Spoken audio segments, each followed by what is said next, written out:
আজকে আমরা মাইক্রোসফট এক্সেলের 11 নং পাঠের টিউটোরিয়ালটি দেখব।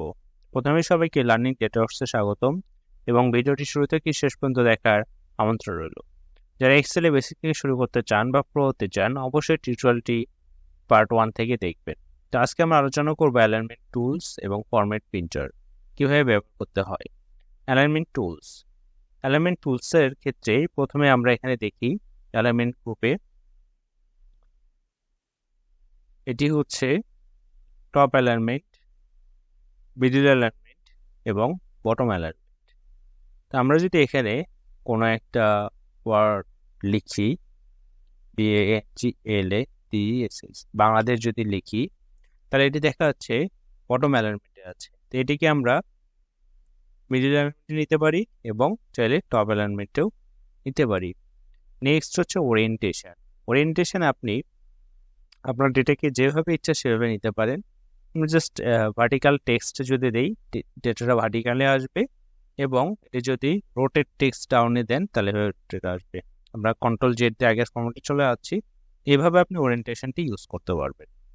এবং মেজর যে অ্যালাইনমেন্টগুলো সেটি হচ্ছে আমাদের অ্যালাইনমেন্ট লেফট, অ্যালাইনমেন্ট সেন্টার এবং অ্যালাইনমেন্ট রাইট।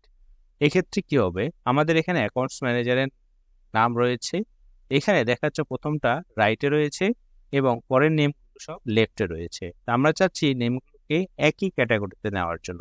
এই জন্য ডেটাকে সিলেক্ট করব। সিলেক্ট করে আমরা যদি অ্যালাইনমেন্ট লেফটে ক্লিক করি তাহলে প্রত্যেক ডেটা আমার লেফটে চলে যাবে এবং সেন্টারে ক্লিক করলে সেন্টারে আসবে এবং রাইটে ক্লিক করলে রাইটে চলে আসবে। তো আমাদের এটা লেফটেই বেস্ট লাগতেছে, এই জন্য আমরা লেফটে রাখলাম। দেন ডিক্রিজ ইনডেন্ট এবং ইনক্রিজ ইনডেন্ট, আমরা চাচ্ছি এই ডেটাগুলোকে একটু রাইট আর লেফটে নেওয়ার জন্য। তো আমরা যদি এটাকে ইনক্রিজ ইনডেন্টে ক্লিক করি তাহলে আমার একটি স্পেস করে ডেটাটি কিন্তু আগাতে থাকবে। আমরা যদি কখনো কোনো ডেটাকে সিঙ্গেলি যদি রাইট আর লেফটে নিতে চাই সেক্ষেত্রে আমরা ডেটাকে এভাবে করতে পারি, তাহলে ডেটাগুলো একই সিরিয়ালে রাইট এবং লেফটে আসবে। এখন দেখেন ডেটাকে সিলেক্ট করে আমরা যদি লেফটে দেই তাহলে লেফটে বলতে মানে ডিক্রিজ ইনডেন্ট করে যদি তাহলে একই সাথে এবং একই স্পেসে ডেটাগুলো ডিক্রিজ হচ্ছে এবং ইনক্রিজ ইনডেন্টে দিলে কিন্তু একই সাথে ডেটাগুলো একই স্পেসে ডেটাগুলো যাচ্ছে। জেনারেলি আমাদের এখানে ইনডেন্ট দরকার নাই, আমরা এটাকে জেনারেলি লেফট অ্যালাইনমেন্টে রাখলাম। দেন হচ্ছে অ্যালাইনমেন্ট গ্রুপে হচ্ছে মার্জ এবং সেন্টারটা কি, সাপোজ এখানে আমরা সেলস ম্যানেজার এটি নিয়েছি। এখন আমরা চাচ্ছি এই ডেটাটাকে পুরো আমার এই ডেটার হেডলাইন হিসেবে ইউজ করতে।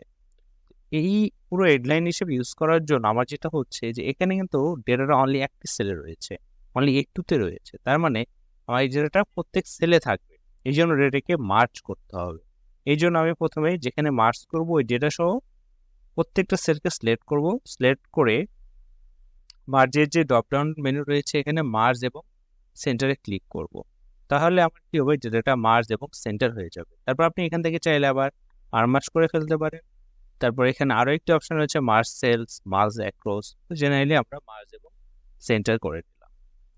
এবং এখানে আরো একটি অপশন রয়েছে সেটি হচ্ছে ওয়ার্প টেক্সটটা কি, যে আমি সাপোজ এই ওর্স্ট কোয়ার্টারটা যদি আমার এইভাবে থাকে তাহলে কিন্তু এটা শুধু কোয়ার্টার বোঝা যাচ্ছে, আগে পরে কিছু আছে কিনা বোঝা যাচ্ছে না। তো চাইলে আমরা এখানে ডাবল ক্লিক করে এটাকে সেল তার নিজস্ব জায়গা নিতে পারি, কিন্তু কোনো জায়গা নেওয়ার যদি কোনো ওয়ে না থাকে সেক্ষেত্রে আমরা যদি এই বি মানে ওয়ার্প টেক্সট যদি ক্লিক করি তাহলে সে কিন্তু এভাবে জায়গাটি নিয়ে নিবে। এখন চাইলে আপনি এভাবে ক্লিক করে এটাকে করে দিতে পারেন এবং এটাকে সিলেক্ট করে এটাকে সেন্টার যে অ্যালাইনমেন্ট আছে সেটাতে ক্লিক করলে এটা কিন্তু সেন্টার হয়ে যাবে এবং প্রত্যেকটা এটা কিন্তু এখন সেন্টার অ্যালাইনমেন্টে রয়েছে। এবং এতক্ষণ যেহেতু আমাদের সেলস সামারি এখানে ছিল, যে কারণে আমার এখানে এই সেলটা অনেক বড় লাগতেছিল এটা। এখন যদি আমি এটা সিলেক্ট করে যদি যে কোনো একটা কলামের যদি এভাবে ডাবল ক্লিক করি তাহলে কিন্তু এখন প্রত্যেকটা তার নিজস্ব জায়গা মতো জায়গা নিয়ে নিয়েছে এবং আমার সেলের যে স্পেস সেটাও কিন্তু কমে গিয়েছে। এভাবে আমরা অ্যালাইনমেন্ট টুলসটি ইউজ করতে পারি। এবং এখন আমরা দেখব ফরম্যাট প্রিন্টার। ফরম্যাট প্রিন্টারটি হোম ট্যাবে একদম প্রথমে ক্লিপবোর্ডে রয়েছে। আমরা এর আগে কাট কপি নিয়ে আলোচনা করেছিলাম, কাট কপি পেস্ট। এখন ফরম্যাট প্রিন্টারটি নিয়ে আলোচনা করব, যেটি খুব ইজিলি কপি করা যায়। সাপোজ এই অ্যাকাউন্ট ম্যানেজার যে নাম অমিত দত্ত, অমিত দত্তকে আমরা বোল্ড করে নিলাম এবং ইটালিক করে নিলাম, এবং এটাকে আমরা চাচ্ছি যে ইয়ে কালার, ফিল কালার করতে, তো আমরা ইয়েলো কালার করে নিলাম বা গ্রিন কালার, আমরা একটি কালার করে নিলাম, থেকে কালারটি করে নিলাম। এখন আমার প্রত্যেকটি নামে এই কালার হবে, প্রত্যেকটি নামে যদি এই কালার হবে, দ্যাট মিনস ফরম্যাট আমার কপি করতে হবে। সেক্ষেত্রে আমি এই ফরম্যাট প্রিন্টারে একটা ক্লিক করে যদি আমি টেনে দেই, তাহলে কিন্তু আমার ডেটাটি সেম প্রথম যে ডেটাটি ছিল ওইটা যে ফরম্যাটে ছিল, প্রত্যেকটা এটা এই ফরম্যাটে হয়ে যাচ্ছে। এবং যদি সিঙ্গেল করতে হয়, সেক্ষেত্রে আমি আবার এই ফরম্যাট প্রিন্টারে ডাবল ক্লিক করব। ডাবল ক্লিক করে আমি একটা করে, যদি আমার কোনো একটা সিঙ্গেলই ডেটা যদি করতে হয়, তাহলে আমি এভাবে সিঙ্গেল করতে হবে। এখন দেখেন আমি কিন্তু একবারে ক্লিক করে নিয়েছি, ডাবল ক্লিক, এখন আমি সিঙ্গেলই করতে পারতেছি। কিন্তু আমি যদি জাস্ট একটা ক্লিক করে করতাম, তাহলে আমি জাস্ট একবার ইউজ করতে পারতাম। ডাবল ক্লিক করার জন্য এখনও কিন্তু আমার ফরম্যাট প্রিন্টারটা রয়েছে, আমি যেখানেই ক্লিক করব সেম ফরম্যাটটি আমার চলে আসবে।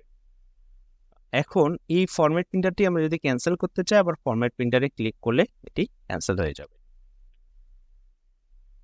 তো আজকে ভিডিওটি এখানে শেষ করছি। ভিডিওটি ভালো লাগলে অবশ্যই লাইক, কমেন্ট এবং শেয়ার করবেন, এবং আমার চ্যানেলে নতুন হলে অবশ্যই চ্যানেলটি সাবস্ক্রাইব করে পাশে থাকা বেল আইকনটি ক্লিক করবেন। ধন্যবাদ সবাইকে, দেখা হচ্ছে পার্ট 12 টিউটোরিয়ালে। সে পর্যন্ত ভালো থাকবেন, সুস্থ থাকবেন।